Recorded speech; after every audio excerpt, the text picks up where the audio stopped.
do I have consumer debt? Okay, if I have consumer debt, that's my first investment outside of myself, right? My first actual investment is going to be increasing my active income. Okay, if I'm not doing that, I don't need the rental property.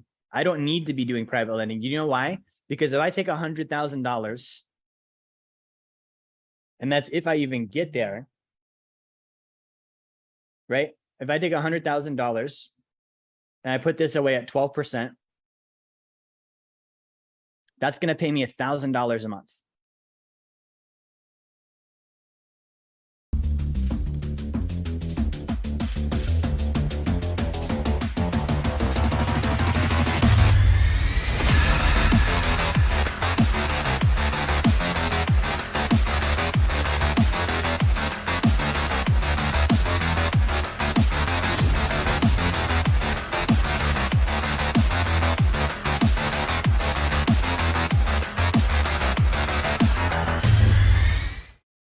That's not life-changing, right? Like that's not, I'm not wealthy. I'm not in a position where I'm financially independent.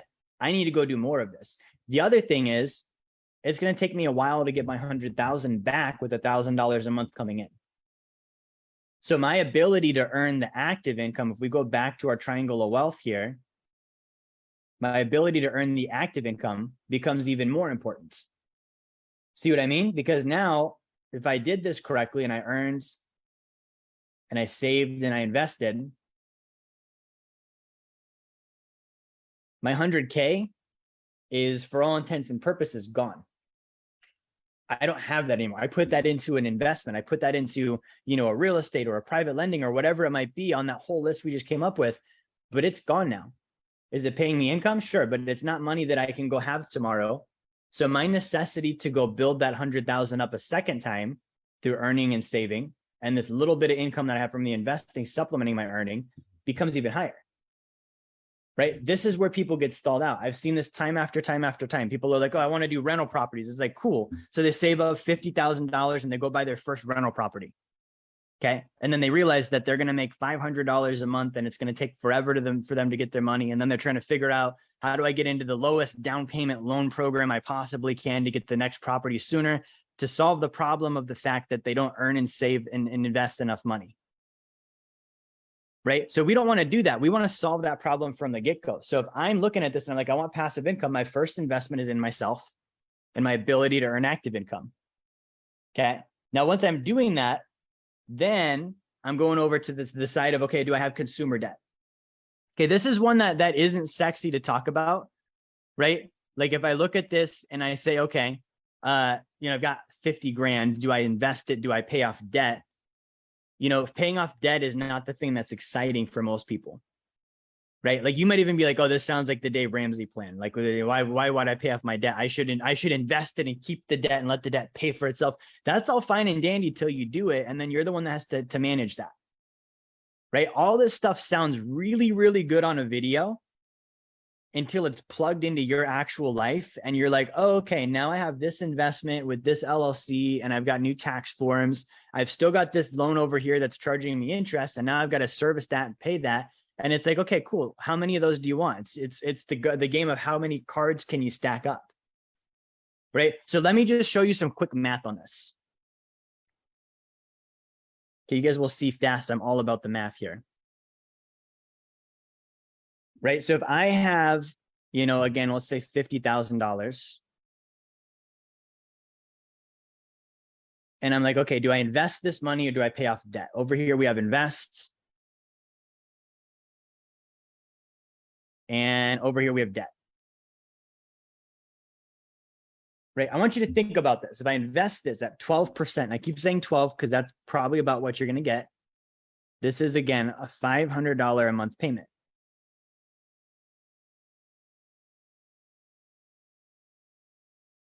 Okay. Now, if I go over here with the debt, let's say that this is, a car loan, for example. So if I go to a loan calculator and I put in 50,000 and I say that my interest rate's 4% and I have a loan over 6 years. Okay. This loan costs me $786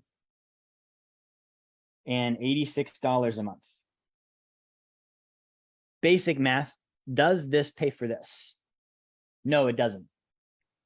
Right? So if I wanted to pay for this, I would actually have to invest more than I had in debt in order to have just the payment cover a complete liability.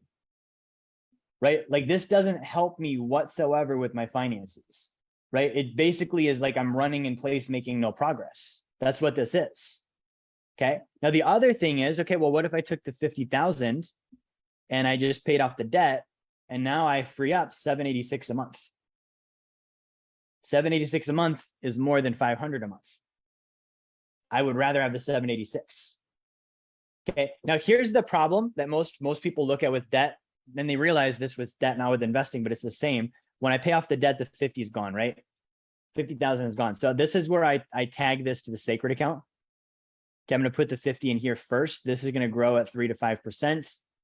Tax-free, safest place I can put my money. I'm going to borrow against it. My cost of borrowing is 1 to 3%. Still earning the 3 to 5 even while I borrow it. And then I'm going to pay off my debt here, take the 786 and pay myself back. So I'm saving on the interest here. I'm earning on the interest here. And then I'm writing this off on my taxes. And I've still got the 50 growing like it never left. Right? That's even better. Okay, now here's the thing. I can do this with the investment. See, same problem happens. I put 50,000 into an investment. That 50,000 is now gone, meaning I can't have it. It's in that investment. It's 100% dependent on how the investment does. But let's say I do the same thing. I tag it here first into the sacred account. Okay, 50,000 is now growing at 3 to 5. I borrow at a 1 to 3% cost. And then I go put this into a deal that's making me $500 a month. I go pay myself back with this. I now am making money here on the investment and also here on the sacred account because that 50 is growing like it never left. Right? Like these are the things that we have to think about. Okay, so part of investing is investing in even knowing what this is. Right? Learning about finances. Right? Like if I don't know this, I can't do it. That's literally the only difference, guys. Like the biggest mistakes that I have ever made with my finances, do you know what I commonly have always said at the end of it? Oh, I didn't know that. Or I wish I would have known that, right? Or, you know, I knew that, but I forgot it. It always has to do with knowledge. If you're wondering, what does Wealth Dynamics do? How can we actually help you? Number one, if you haven't gotten a copy of my book, Blueprint to Financial Freedom, grab one now. You can get that down in the comments in the video. You can get the link for that. Finally, if you have a desire to start getting help walking through these different phases toward financial freedom, book a call with my team. Go to our website, set up a call. We're able to help out and answer questions. That's how we can help you. Thank you for watching. Like, share, subscribe. Make sure you turn notifications on, and I will talk to you guys on the next video.